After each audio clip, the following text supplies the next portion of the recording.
Cool. Er I klar? Okay, we're about to begin with the keynote of today. We have Freja and Aslak here with us, who is going to talk about their experience with teaching digital self-defense to journalists in Denmark. Let's give a round of applause for them.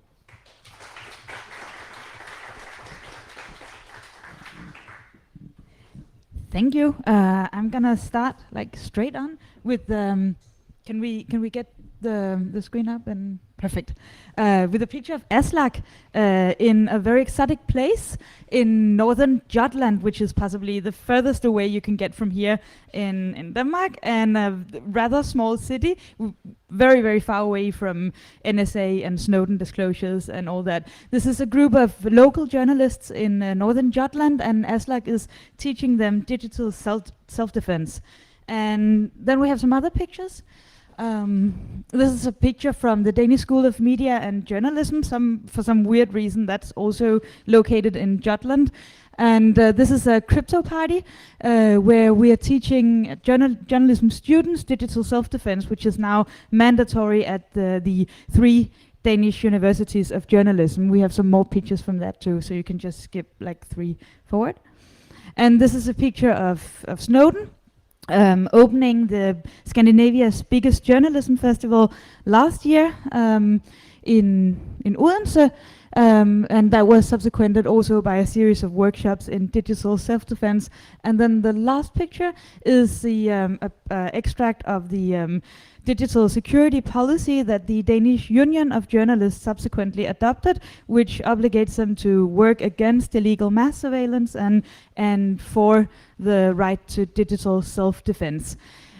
These are some of the things we've been working with here in Denmark for the past two years. 2 years ago, almost no Danish journalists knew anything about surveillance, let alone the need for protecting themselves or how to do it. And yet, somehow we've gone in the past 2 years from that and to a situation where all Danish journalists are offered education in digital self-defense in their local branches or in the school when they start. And what has happened in those 2 years? How did we do this? These are some of the things we're going to talk about today. We're not going to talk very much in detail about digital self-defense, because I'm pretty sure that most of you here, or all of you here, know more about this than I do. But we may have some experiences with how to communicate this rather complex stuff to people who have absolutely no knowledge of it beforehand. And this is what we'll be talking about today. I'll start by introducing ourselves. My name is Freja, and I'm a journalist. And Aslak Ransby is a digital security trainer. And we've been working together for the past 2 years, among others, with writing this book, Crypto Guide for Journalists, which also has a website, cryptoguide.dk, and with doing the digital security trainings at the School of Media and Journalism and in the local branches of the Journalist Union and other places. 2 years ago, I was one of those journalists who knew nothing about how to protect myself digitally. I knew that I had to. I had a feeling that it was really irresponsible to work with sensitive sources and not knowing how to protect them. And I sort of had this, it was right after the Snowden disclosures, and I sort of had this, I know that this is a problem, I know that I should know how to protect myself, but then I also had an idea that digital self-defense, that was something with like dodgy hacker types doing like weirdo stuff in the cellars dressed in like anonymous masks, or having weirdo hacker camps at like faraway islands like Bornhack, something like that. And I was like, oh, but there's so many tools, and when I start working with it, they're all like, oh, then you need this, and you need this, and something called Tails, and what have you. And I just sort of, it was just sort of too much, and I closed off, and I was like, it's probably okay, nothing will happen. And I also sort of had an idea that many of my colleagues had the same approach to it. But then I got a source where I had to know how to protect him. It was an officer from the Danish intelligence who leaked some confidential documents about Danish war crimes in Iraq. And then there was pretty much not a question anymore of not having the energy to learn about the tools or anything. I just sort of had to learn how to. And then I sat down with Aslak and a lot of other experts on this area, and many of them are also actually here today, Peter and Kramse, for example, and just sort of sat down and bought like a shit ton of cake and asked them to like teach me everything. And it was actually really good that I had absolutely no knowledge in the beginning, because it meant that I could ask all the questions that all my colleagues without knowledge would probably also ask. So the only one who had the patience to sort of keep explaining it to me until I understood was Aslak. So we sat down for a little longer, and he explained me all the things, and I installed all the tools on my computer. And that learning process where I learned how to do it is actually what we wrote down in the book, because we thought other journalists might benefit from that too. So that was how it all started. And after we wrote the book, we realized that a lot of other journalists felt the same way. They knew they had to learn these tools, but there hadn't been an explanation or an introduction to it that was easy enough for them to understand, easy and sort of simple enough, and speaking in their language. So this is what we started with, and this is what we'll be talking about today. So we started, I think, if you skip to the next slide. The way we started is that we did this, actually a very interesting cooperation between the students, organizations for the journalist students, and the IT Workers Union here in Denmark, PROSA, their student branches. We did this collab where we organized a whole day seminar at the School of Media and Journalism, where we had both talks, and we had a whistleblower out to talk about how it feels to be exposed when you're not properly protected, and different talks. Peter was talking about the Snowden disclosures and different talks, and then we also had a bunch of IT activists from PROSA's student union who met with the journalism students and taught them the tools they needed to know, because when they would be done with their education, and when they would come out there as finished journalists, and this is a collaboration they needed. So this really fruitful and interesting collab between techies and journalists is what we based the education and the courses that we started making on. So we had this series of whistleblower classes, or digital self-defense classes at the School of Media and Journalism, and they became quite successful. It was right after the Snowden disclosures, and everything had sort of this Snowden or to them. So they became quite successful. People were actually standing in line just to get in and learn how to protect themselves against surveillance. And that rose an interest, which meant that we could push it through to become curriculum in the schools, and also further on to be offered to all the already educated journalists in the local branches of the journalist union. So what we'll be covering today is lessons we learned from speaking human, so to say. What the first lesson we learned is that we have to make it relevant. When we began these classes, we talked a lot about Snowden. We talked a lot about Glenn Greenwald, and that is really interesting. You can hear about that for hours, but the problem is that there are very many Danish journalists who will ever have a Snowden case. Danish journalists, they work with a lot of sensitive sources that need protection, such as like poor people, or people who are being hit by the social system, or whistleblowers in the public sector on a far lower stage is not the right word, but on a far closer to the like everyday working situation stage than intelligence officers and NSA and so Snowden and Glenn Greenwald is not really the reality that most of Danish journalists face. So we had to find a way to make it relevant also for local journalists in northern Jutland, because the whole I'm never going to do a Snowden story, this is not relevant for me, is a question we heard quite a lot.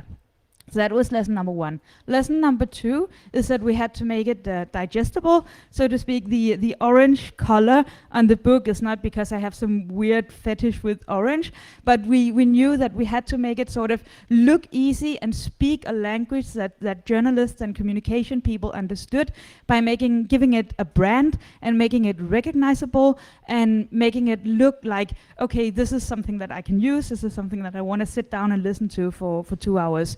So that was a very conscious choice also.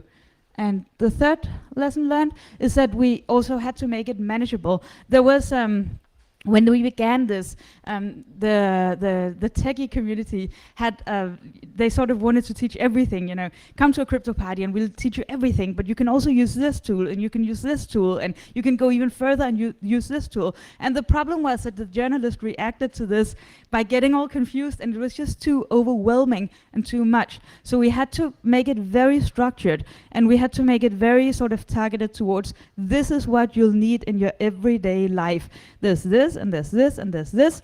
And then if you get an actual Snowden story, you probably need some more tools, and we can continue. But we had to make it manageable in the first place, because otherwise they simply wouldn't follow us. Yeah, I think that was. So a bit more about that. As Freja said, Snowden was like a huge attractor for doing crypto educations of journalists, and especially now. Maybe not so much more today, but there are new digital realities that the journalists have to react to. There's election hacking is also getting some traction as well. But the Snowden effect was pretty much what made this possible in some sense. And the way we approached it was at first looking to like what we knew about doing like teaching and outreach in the tech community, and we did and we basically looked at the crypto party format, which was a type of event we had done a couple of times. And crypto party is pretty much the geek community that figured out that telling people to use crypto is not enough. Like, we have learned the practice of doing crypto, of thinking about IT security, of reasoning about how networks and communication works. It's something we have learned doing like years of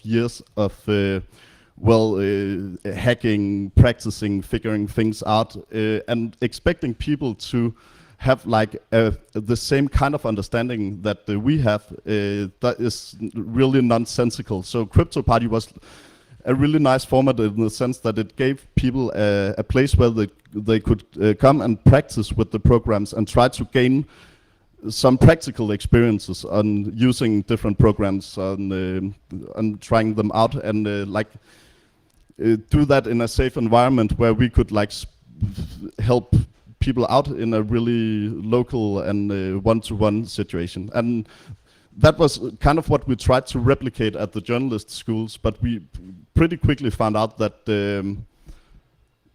it's kind of a format that's really hard to scale, so there are too many people for one thing. And then like people's expectation of like the crypto stuff was kind of weird, because the non-techies that had listened to the Snowden story, they were like really excited about it, and they had some one more time, sorry. And they had some really wild expectations of like how this crypto training could empower them and what they could do about it, and they had really no sense of what it all meant, except that if they went to our crypto party, they would like not make the same mistakes as Glenn Greenwald. They would get the next Snowden story. And the expectations were kind of weird compared to the reality of practicing cryptography, encrypted communication. So people got this expectation that we would give them a new superpower, and in reality we forced them to install Thunderbird and Enigmail, and they experienced all the problems of practical cryptography. Like, there was some new stuff that they didn't know was a part of this deal, like keys, surveillance, a lot of knowledge, hidden knowledge that we take for granted, but that was really a big wall to climb for a lot of these people who don't really have any specific technical interest. It's like, for them, technology should be an enabler for to do the work they find interesting, and like working, like figuring out the concepts behind key-based cryptography is not that important for them. So we had to change that up a bit, and we had to figure out how to deal with all the crypto folklore that was around. Like, we kind of got into the head of people, and after doing this for a while, we figured out like what works, what doesn't work. But we also figured we learned some new stuff about like average people. Like in Denmark, 50% of the population is IT illiterate in practice. And when we like approached journalists and we wanted to help them getting started with encryption, we were like, yeah, you need to install these tools on your phone. And when they handed us the telephone, it was like filled with malware and adware, and the passwords were horrible. And we kind of figured out that we had to go away from the idea that we needed to help people install and get experience with using applications. And we had to move our focus into working with the literacy, the understanding on how digital communication works, how packages are switched through a network, how interception works, how encryption works. So one of the questions we got a lot was basically like, yeah, but encryption doesn't really work, does it? You know, like people have these weird ideas. Some people were afraid to update their computers. Like the last time I updated, something went wrong, so I don't feel safe updating my computer. So you have all these kind of weird ideas about digital security that comes from people not having any concise mental models or experience on how computers work in general.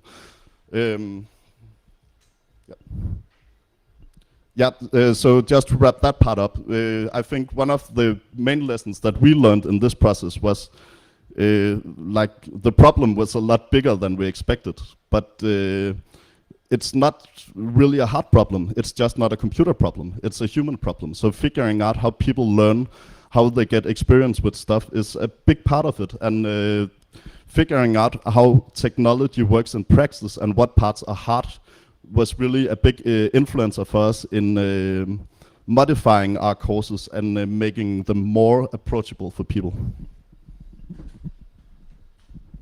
And if you have any questions in between, just please let us know, or if we talk too fast or too loud or too low or anything. So the latest thing we did was a tour to all the local branches of the Danish Union of Journalists in like very, very small, obscure Danish cities.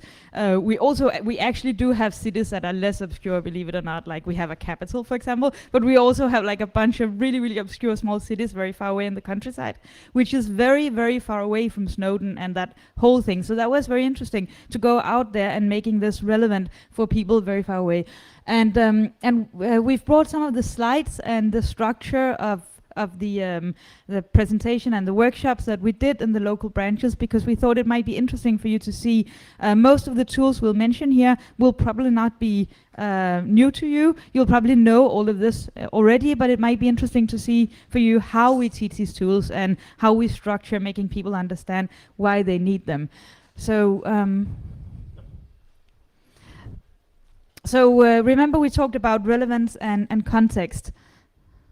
The first we did is putting this into a political context. We make people understand that we are in a political situation now where it's easier for those in power to keep an eye on us, and more difficult for us as citizens and as journalists, for my part, to keep an eye on those in power.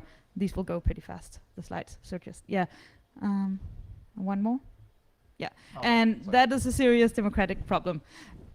And one more. They will go pretty fast, these slides, so you can just like skip through them. And we made them understand that this is not only challenging our constitutional rights, but also our working conditions as journalists, because we have an obligation to protect our sources and our material, also when the communication and material is done digitally, as most material and communication is now.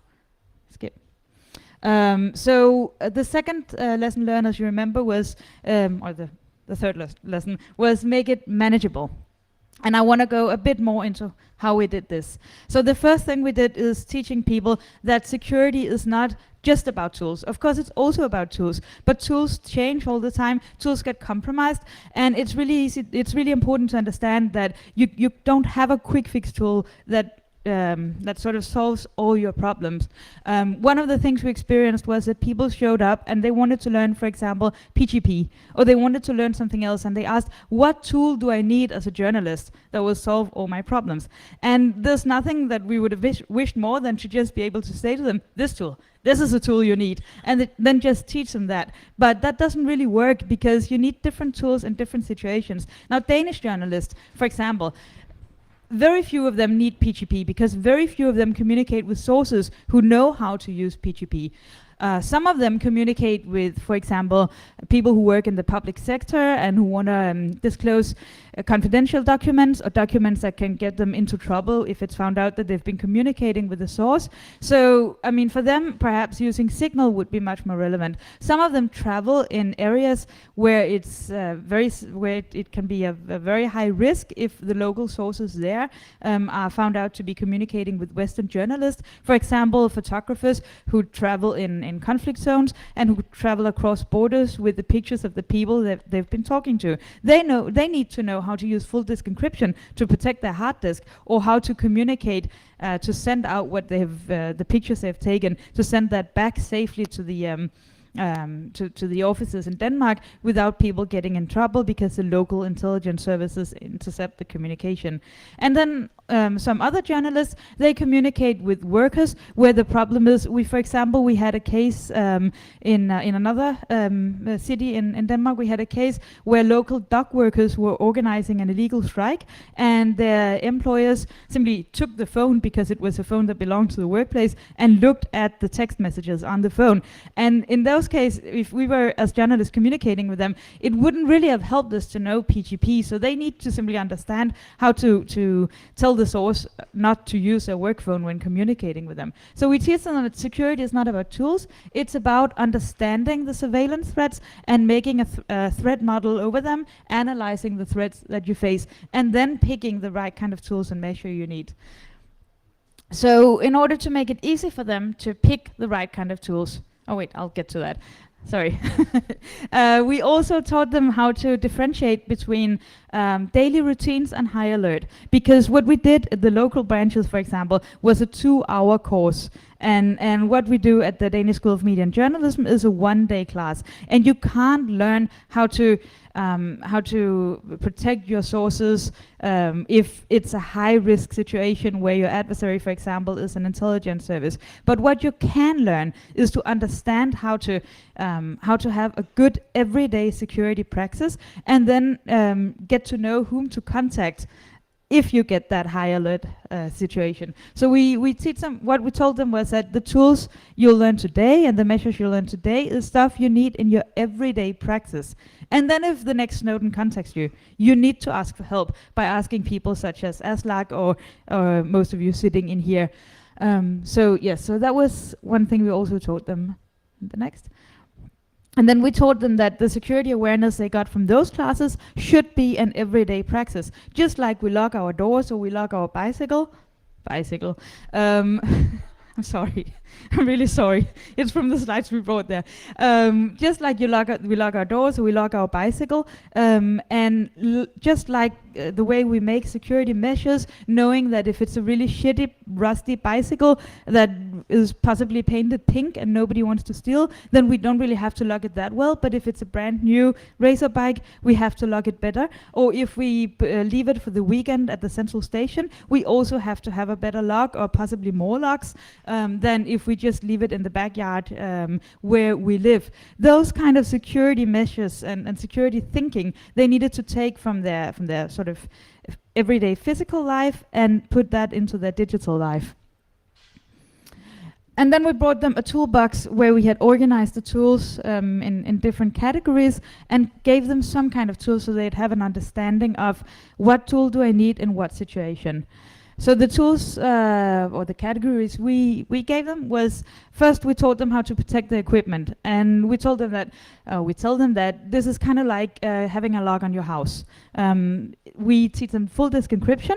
We don't install it with them when we're there, because well, you know the drill. If you forget your passphrase and your full disk encryption, you're pretty fucked, and we didn't really want to have that responsibility, but we taught them what full disk encryption is, and in what situation they need to, that they always have to do this, but for example, when you cross borders, you need to close down your equipment completely, and so on. We also taught them that it's not enough. You also need to update your systems and your programs on your computer, and if you are in a situation where you need a higher security, for example, you'd need an air-gapped computer.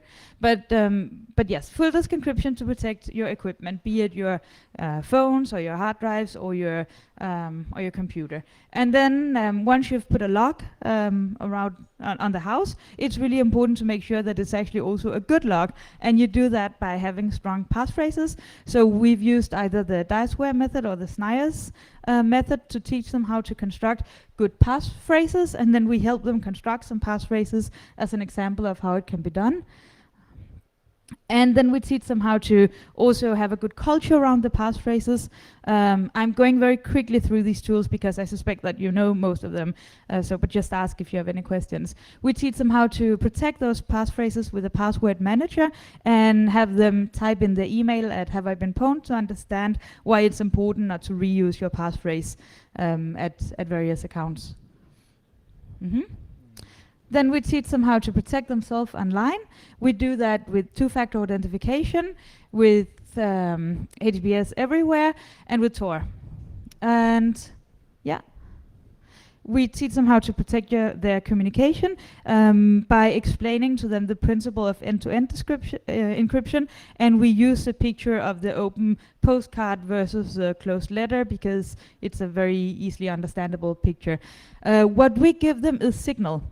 And we use quite some time teaching them Signal. It's the only tool where we, at the short classes, it's the only tool that we insist that they all go from there with. And what has happened is actually that my Signal contact list has grown from like 5 people to, I think I have like 500 now. There's a very, very big community of Danish journalists who have Signal now. And that's really important because that's where it really starts to matter, if they can communicate with each other and they can make groups with their colleagues when they work on a project and so on. So we help them all to install Signal, also because it's so easy and because it's a tool that it's very, very useful for them in their everyday practice. It's very easy to tell a source, even without any kind of technical knowledge, just to install Signal on her phone and take a picture of a document with the app and send that. If you have a source who is, for example, at a workplace who wants to disclose a confidential document. If you start asking demands for the source to install PGP or doing something else, it quickly gets too complicated and you lose this important story, or the source try and find ways around it that are less secure. So it's really, really easy for the journalists to get Signal and for them to teach their sources how to use Signal. We also give them Signal for desktop, and then we also talk about Messenger and WhatsApp, and we'd rather not. We know all the problems with all the data they keep and all that, but the problem is that journalists use this. There was a university project about how journalists work with digital security and security in their communication done a year ago, and it showed that they don't. 2 years ago they didn't, and it showed that an alarming number of journalists use Messenger, Facebook Messenger, to communicate with their sources. And the problem is that if we just tell them don't do that because Facebook and third parties and blah blah blah blah blah, they'll just say, okay, I can't use this for anything. So what we do instead is we explain to them what is the difference between having the secure thing put on the Facebook Messenger app, the thing where it's encrypted. We tell them that how it's encrypted and what are the limitations. How much metadata does Facebook keep as opposed to how much does Signal keep, and the same with WhatsApp. And then we introduce them to PGP by explaining to them how it works. But as we've explained, we don't go that much into details with PGP because it's actually not very useful for them. A funny thing about PGP is that, as Aslak mentioned, there was this sort of an idea that, oh, we have to get PGP because that's what Glenn Greenwald used, and we want to be the next Glenn Greenwald and all that. And actually at some point there was there were quite many people, journalists in the union, who wanted our help with getting they wanted the union to offer their members an encrypted PGP email service. So they were communicating with this German company and asking if the union could host an email service with encrypted email, and we actually sort of talked them out of it, because I mean it would be a really nice stunt to have the journalist union offers all their members encrypted email, but the problem is that this is not what they need. They need to understand how to analyze the situation. And there's also a lot of dangers attached to leaving a lot of communication that you say is secure in the hands of a private company. So that's a very good picture of how sometimes what they think they need is not really what they need. Then we, of course, also explain to them about data and metadata. Yep. So email encryption is really funny when you teach people encryption, about encryption, especially if they don't know much about IT. So I actually found out during some of these sessions that you can use, if journalists want you to teach them email encryption, it's like a good heuristic to expect that they really don't have an appropriate mental model about how internet communication works or how encryption works, because their expectation is basically that we can solve the metadata problem, that we can send encrypted emails to people who doesn't have PGP installed themselves, and all the misconceptions that they have by reading about the Snowden case or reading about encryption tools and not having people to talk about this stuff is it's really common. So usually people ask us to help them with encrypted email because they don't know what else to ask about. They don't really know about the possibilities. So at first we kind of started by basically going through the email PGP Enigmail setup process with them. And a lot of people, they got really shifty-eyed and looked at what we were doing to their computer in mad disbelief and couldn't really make any sense of what this was all about. So we kind of moved and using the email encryption as a kind of an icebreaker to talk about more general concepts about what is encryption, what's encrypted when you send emails encrypted, what's not, the metadata, how can that be used, and how might this distinction between encrypted content and metadata be important in your case? What kind of persons are you communicating with? And a lot of them are communicating with public servants where you have the communication logs. So even if they send encrypted emails to those persons, you would still have the metadata trail, and that would be a problem for them. So, yeah.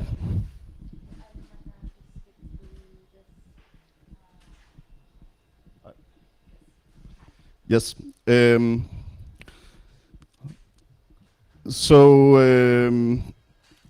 The journalists, they pretty much started to want to learn encryption to not miss out on the next Snowden story. But when you look at some of the social science that have been done, where you actually look on, there are ethnographic projects where people have conducted surveys and qualitative interviews with journalists to figure out how is their work practice when it comes to their digital security. And one of the findings is basically that trying to enforce a PGP regime on your internal news desk communication actually is a big burden for the journalist, and they lose stories because of they use some tools that are really hard to use if you are a really weak computer user, for example. So I think during this process we kind of digged into some of the social science that was done about how does this encryption stuff, how does the digital security work in practice, how does it work out in the wild, and how should we reflect on that in our training and the way we approach it. And of course, like focusing on the realistic threats is a really important thing. Like getting into the mindsets of the journalist, figuring out what kind of sources do you have, what kind of protections do they need, and then use that as the basis of teaching them stuff, teaching them OPSEC about the way they should approach them. And in general, focusing on the realistic threats, but also helping them doing the threat model. There is this anti-pattern in the geek world where we kind of tell people that it depends. Like, should you use encrypted email? Should you use Tor? Should you use Signal? And it's like, it depends on your situation. But people don't really know how to analyze their own situation. So we can, it's a thing that we try to teach them, but we really need to help them all the way. And a lot of the basic stuff, like the communication security is one thing, but like nobody is teaching anyone like basic IT safety, phishing things, that it's important to update your computer. So we actually also found ourselves in a situation where we are doing like basic IT skill training for people, because there are huge gaps in people's IT skills within like a professional field. Like journalists can be like horrible or really good at computers. There is really no like defined level in that profession. And of course, like in all other parts of society, phishing is a huge problem for journalists, especially because they have to click on stuff to make their stories. So when people send them tips, it's really not an option to delete the email or not look at it. So that's one of the problems we have to figure out. A part of having the focus on realistic threats is to try to figure out what is the reality of the Danish journalists. So one of the initiatives that Freja have taken within the Journalist Union is to do a survey of what kind of compromises and security problems journalists experience, so we actually know what's going out there. We know in general, like in the general population and in companies, that phishing is a problem, password reuse is a problem, like the common things, but we really want to have more knowledge about the everyday threats of Danish journalists and try to keep a tab on that, so we can use that as the basis for our training of the journalist, and not some expectations on like following the trends of like high scale NSA driven crypto discussions or something, but that yeah, trying to make it more fitting for the Danish journalist context.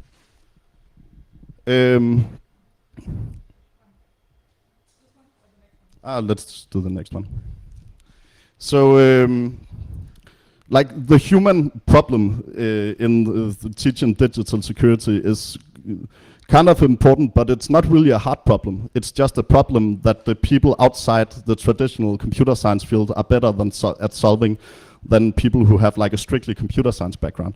And we should really try to embrace some of the research that have been done in those areas. For example, the stuff that Rina is doing is really the stuff we have to look at, like how do people actually perceive app permissions, or how do they actually use and create passwords, like why does it suck, the thing that people do. Usually there are some really reasonable explanations, and as techies we can learn about that and adapt the way we make our programs and the way we teach people about security to reflect on the knowledge that we are basically given for free if we just take our time and look at it. And we basically also have to try to figure out new ways of putting knowledge into the heads of other people, and it's a difficult problem, but we have tried to do some stuff. We did an internet LARP, like a role-playing of internet communication at a conference for that's a hard word. Investigative journalists in Brussels in May, and what we did basically was we constructed a really basically a token ring version of the internet around a table where people had an IP address and a role, and we had people send, if you go to the next slide, It's cropped in a really weird way. But basically, we had some pink unencrypted packages that people were routing around the table, and we had some green packages with encrypted content inside that we routed around the table. And we used like physical objects to give people a sense of, like, when you do stuff on the internet, whether it's encrypted or not, other people is going to see it, and what exactly they can see depend on the programs you use and like the route the traffic takes. But those concepts are so abstract for people to understand, so like trying to do it with the paper packages was quite successful, and we want to like build on that, but also thinking about using board games, whatever, like teaching things to help people understand concepts that are really, really hard for them to understand. And a lot of the advice we actually give users is really depends on a deeper knowledge. Like there is Forbrugerrådet, the Danish Consumers Council, they advise consumers to use a VPN service because of security reasons. But nobody that gets that advice and read it really understand what a VPN does or whether it's applicable for them. So we kind of have to figure out strategies where we can teach people about the concept without expecting people to become experts. I don't think it's a goal that people should have the same knowledge as us, but they should have like the least necessary amount of knowledge to navigate in some of these things. And this is some of what we've achieved when we look back over the last 2 years. The situation we're in now is that most journalists are aware of this situation. They know it's a problem. They know that they have a constitutional right to privacy, and they know that the authorities are breaching this right, and they want to act against it. They are not security experts. Most of them either know Signal or will get to know Signal through their education or in their local branches, and then they know whom to reach out to when they need more help. So that has been like a massive change of consciousness in the last 2 years. So the question is, what now? Because we don't want to just stop here. So the next steps we have, as Aslak mentioned, we are looking into what kind of security threats are journalists facing, so that we can make the tools even more targeted and useful for the journalists. We are also working with, and I should probably add that a major advantage for us has been to go through the collective organizations, the IT Workers Union PROSA and the Danish Union of Journalists, because they already had a network, and once we got them to understand the importance, it was really easy to get out to the member base and have the structure for that. So the survey is done together with them about the members and the threats that they face. A next step is also to make some of the media bosses take on their responsibility and have security protocols and allow the members to install these tools on their equipment, because that is also actually quite a big problem, and to make secure ways on the media websites, such as Secure Drop and so on, for sources to contact them. But also we're going to work together with the IT departments at the media houses to look into the security threats they face, because they often get the mails and the phishing mails and so on before it actually reaches the journalists. So that's one next step. Another next step is that we're working together with journalist unions all over Europe to get these experiences out to other European countries, but also to other countries where journalists are facing far more serious threats than we are here in the current environment. So, for example, I've been working with colleagues from Kurdistan or from Western Sahara to teach them some of the security tools too. And then, of course, this is a sort of a two-legged strategy, because one thing is to teach journalists how to defend themselves digitally. That's important enough in itself, but it also has a political leg to it, the strategy. Because by teaching people digital self-defense, we also remind them that they have the right to protect their privacy. They have the right to confidential communication. And as I said, somebody is trying to breach this right. So that creates a political environment where, for example, it will be very, very, very difficult for the government if, for example, they want to try and ban some of the encryption tools that we use, such as Signal or Tor. They'll probably do it anyways, but the thing is that now they won't face a few journalists who work with these surveillance issues. They'll face maybe 2,000 journalists or something who all have Signal on their phone and who are like, why do you want to ban this tool that I use for my everyday communication on my phone? And that's a really big difference. So one of the next steps is also to continue that work within the journalist union and PROSA, but also with digital rights activists and so on, to put pressure on to defend our right to privacy and put pressure on the politicians who want to breach this right. So I think this is pretty much what we had to say, and we have some time left for questions now. Do we have any questions for them? Yeah. Hey, hello, can you hear me? Okay, so thank you a lot. I want to ask a question about this typical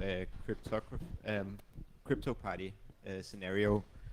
You have people, they show up and they want to learn how to encrypt their emails, so you install some Thunderbird, and then maybe they haven't tried to use Thunderbird before, and then you add their email account or whatever they have, and in my experience maybe it takes 3 hours. Maybe you can tutor,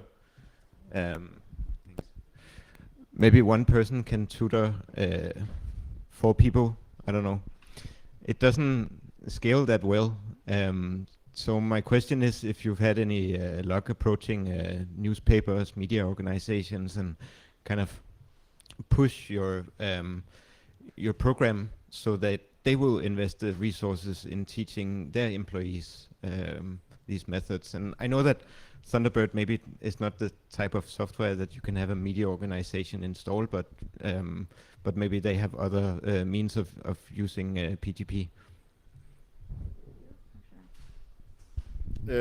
Yeah, something we actually realized after we did this for almost a year was a lot of the work we're doing right now is basically something the bosses should be doing and should be paying for. So we are doing like the free education of their employees.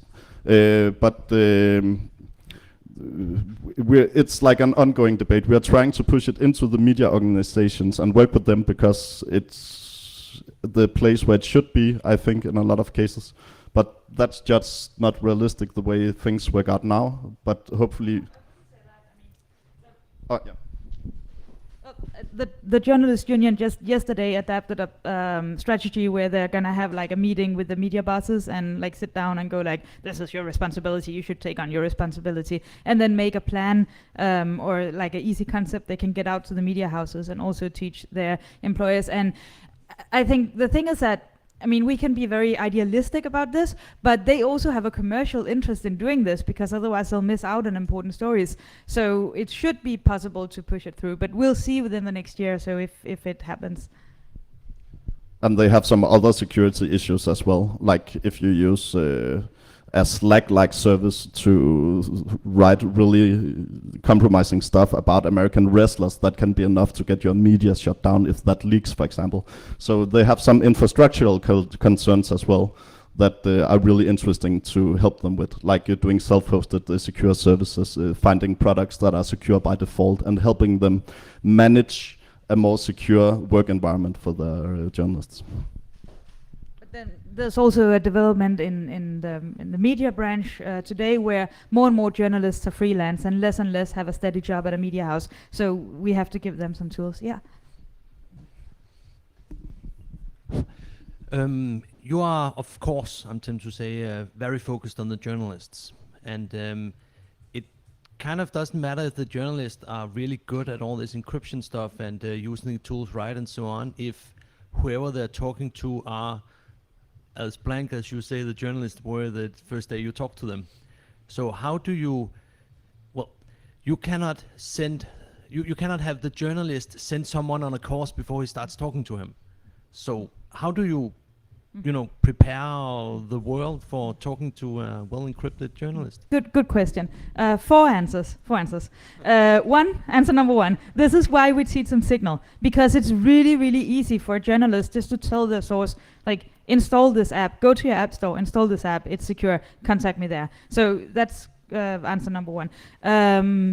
Answer number two, I've also been working with Peter, amongst others, in making a whistleblower organization in Denmark that has a very sort of hands-on guide for future whistleblowers on how to communicate securely with journalists. So of course that leg also needs to be there, but ultimately it should be the journalist's responsibility that the source is not doesn't get in danger from communicating with her. So we can't leave that up to the whistleblowers because they're often in a very vulnerable situation with the source. So this is why we try and give the journalists easy tools that they can teach on to the source. And answer number three is that all media should have a site that says this is how you contact us securely. And this is one of the things we want to push in the future with a very sort of easy hands-on guide on how to contact either with Secure Drop or with Signal or whatever. And answer number four, I forgot, so I'll probably remember that while Aslak talks. So there are some really hard problems, like the first contact problem. If you get contacted by a source in an insecure way, you can't really secure all traces of that communication. But I think, like, by doing some of the steps that Freja was talking about, we can minimize the cases of sources that get themselves in trouble. I don't really think we should expect to find solution to those problems entirely, because they're really human and easy to make, but we can reduce them, I think, quite a lot. Do we have other questions? Then I have one. What can the technical community do to help your course? Well, I mean, the technical community has already done a lot and is doing like a ton. I mean, this wouldn't have been possible without the Journo Techie collab, because I probably didn't say that clear enough, but it wasn't just Aslak and me at the schools. There's always a group of, I call them crypto heroes, and I think Aslak thinks that sounds really stupid, but I like it. Like a bunch of both IT students, but also just IT rights activists who come out there and help the journalists getting the stuff installed on their equipment and talking to them and building bonds that they can use in the future. And whenever we do like big courses and classes, it really makes a world of difference that there's a group of people who come out there, and we've had some really, really good experiences at the schools of journalism where we've done like crypto bars after the classes, and the students have stayed on there and learned more stuff, those who were specifically interested, and sort of drank some beer and bonded and all that, and that's been like incredibly valuable. So when we do the classes, especially in the School of Media and Journalism, we always want to, like, if people want to come and meet journalists, it's like a really, really big help. So just let us know. And then we also say to the journalists, as I mentioned, the 2-hour classes the grown-up journalists get is not enough. They need to ask for help when they need help. And the fact that there are people who are willing to help, and for example, they can go to Cryptohagen or whatever to get the help that they need, and we can send them in the right direction, is also really, really vital. So that's really important. And on a bigger level, then there is like a long trope of in the geek community about stupid users, and I think we should basically ditch it. And one of the reasons that we usually perceive users as stupid is because they don't know what they're doing, and that gives us a lot of problems, because we design software in a way that it actually has some knowledge requirements, it has some experience requirements to use in a proper way. I think on the software side, it's important to try to make secure by default applications that are really hard to use in a way where you screw up badly. Another thing, I think we should collaborate more with the social sciences. There is a lot of research. I think every 5 years there is a big survey on why users still can't figure out how to do PGP encryption. And maybe we should read those papers and look at the findings and see what we can take from that and use in changing the software or whatever. Passwords is another good example. A lot of password systems expect humans to remember and generate entropy in a way that's not possible by the human cognition. So look at some of the stuff that's made. There are a lot of research on how these things work in practice.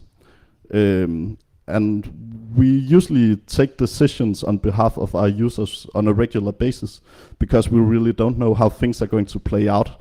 And we kind of use our own experiences as our guiding thing. But we should look more into like the research that the social sciences does. And I'm sure that Irina is a good person to ask about that stuff. And then finally, I also want to add that the book is built up in a way that the book makes you understand how surveillance works and how to use these tools and why you should use these tools. But then it also has a website where we try and keep it updated when tools change or are compromised or other things. And if you find any mistakes on that or anything you think should be added, you're more than welcome to write to me. That's also a really big help. Yeah. And it also has a Facebook page, if you want to follow it. Smooth. Yeah, but I think that was pretty much it. We also have some material and the book up here if you want to have a look in it and see how we've tried to communicate the stuff to journalists. And of course, as I think somebody mentioned down there, this is very focused on journalists, but it's definitely not only relevant for journalists, it's relevant for everybody who wants to protect their communication, and everybody should. And not just journalists, but also lawyers or psychologists or anybody else who works with confidential information, but really actually every citizen, because we have the right to privacy. So thank you so much for listening in, and yeah, come up and talk, or let's have a chunk in the bar afterwards. Yay!